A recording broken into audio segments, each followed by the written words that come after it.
हिसार किसान संगठनों ने देश के सभी सांसदों के घर के बाहर धरना देकर रोष प्रदर्शन किया। इस दौरान हिसार में सांसद जयप्रकाश के घर के बाहर पुलिस सुरक्षा के कड़े इंतजाम किए गए।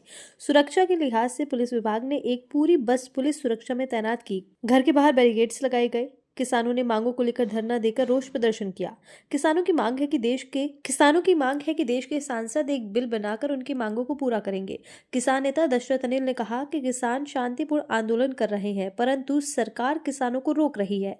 किसान नेताओं ने कहा कि पिछले साल सरकार ने कहा था कि किसानों की मांगों को पूरा किया जाएगा, परंतु किसानों की एमएसपी की मांगों को पूरा नहीं किया गया। किसानों ने चेतावनी देते हुए कहा है कि किसानों की मांगे नहीं मानी गई तो देश में पिछले सालों के मुकाबले इस साल बड़ा आंदोलन होगा।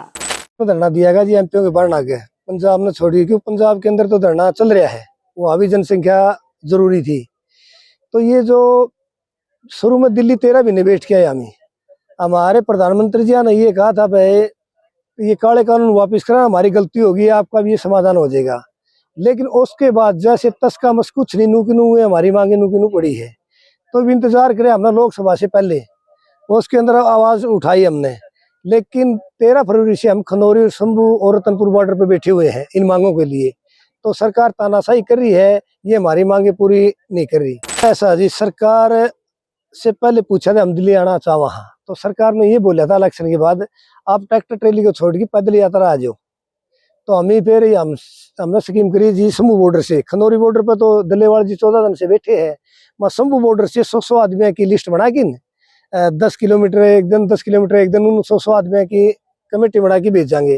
तो शुरू वाले दिन कमेटी बनाई तो सरकार ने उनके आंसू गैस की गोली और गोलियां चलवा दी उनके ऊपर, और रास्ता भी खोलिया था। अगर रास्ता नहीं खोल तो हम क्या जावर बुलावे है पहले तो, और फिर खड़े चला तो उस टाइम रोक के खड़े कर दे। देखो जी हमारी जो 12 मांग है एमएसपी वाली, कर्जा माफी वाली, ये 12 मांगे हमारी। कुछ जब तक सरकार नहीं मानेगी, जब तक धरने जारी रहेंगे, एन घर वापिस आएंगे। एमएसपी होगी, कर्जा माफी होगी, जमीन अधिग्रहण का हो गया, नरेगा वाला है जी, इसको किसान के साथ जोड़ा जाए, 700 रुपये दिहाड़ी की जाए, ताकि कुछ सरकार दे दे और कुछ किसान दे दे। आज जो धरना दिया गया है, हमारे पंजाब के सीनियर साथी संयुक्त किसान मोर्चे के भी साथी थे, जगजीत सिंह डल्लेवाल जी, वो आमरण अनशन पर बैठे हुए हैं। तो पूरे देश के अंदर किसान को अपनी मांग को बुलंद करने के लिए, क्योंकि इसमें सभी को पता है कि पूरे हिंदुस्तान में सरकारें अपने अपने एजेंडे लेके आती है, अपनी अपनी जो घोषणा पत्र लेके आती है, पर किसान और मजदूर की कोई भी आवाज और काम नहीं करता।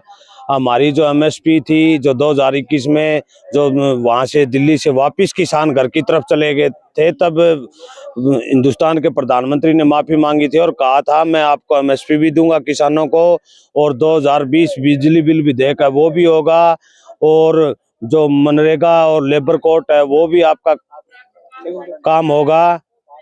पर एक भी इन जो मांग थी, एक ही मांग पूरी नहीं हुई है। किसान अपनी आवाज को और अपने इन हिंदुस्तान के संघर्ष जो है, अपने सीमा संघर्ष जो किसान साथी, बच्चे, बुजुर्ग शिक्षा के बारे में लेकर सब कुछ मांग कर रहा है और उनको नहीं मिल रहा, उसको लेकर, मुद्दे को लेकर उठ रहा है और आवाज उठेगी।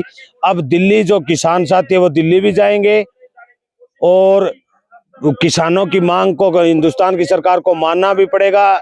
अगर ये सरकार नहीं मानती और ऐसा ही व्यवहार रहा तो आने वाले दिन में बहुत बड़ा आंदोलन होने जा रहा है। पूरे हिंदुस्तान के मजदूर और किसान इकट्ठा होकर संघर्ष करेंगे और आंदोलन लड़ेंगे और इस सरकार को दोबारा झुकाने का काम करेंगे। मेरा नाम है जी अनिल बेंदा, मैं अखिल भारतीय किसान सभा आदमपुर हल्का का प्रधान हूँ जी। लेटेस्ट वीडियोस के लिए अभी सब्सक्राइब करें A1 हरियाणा को और प्रेस करें बेल आइकन, ताकि सभी अपडेट्स आपको मिले सबसे पहले।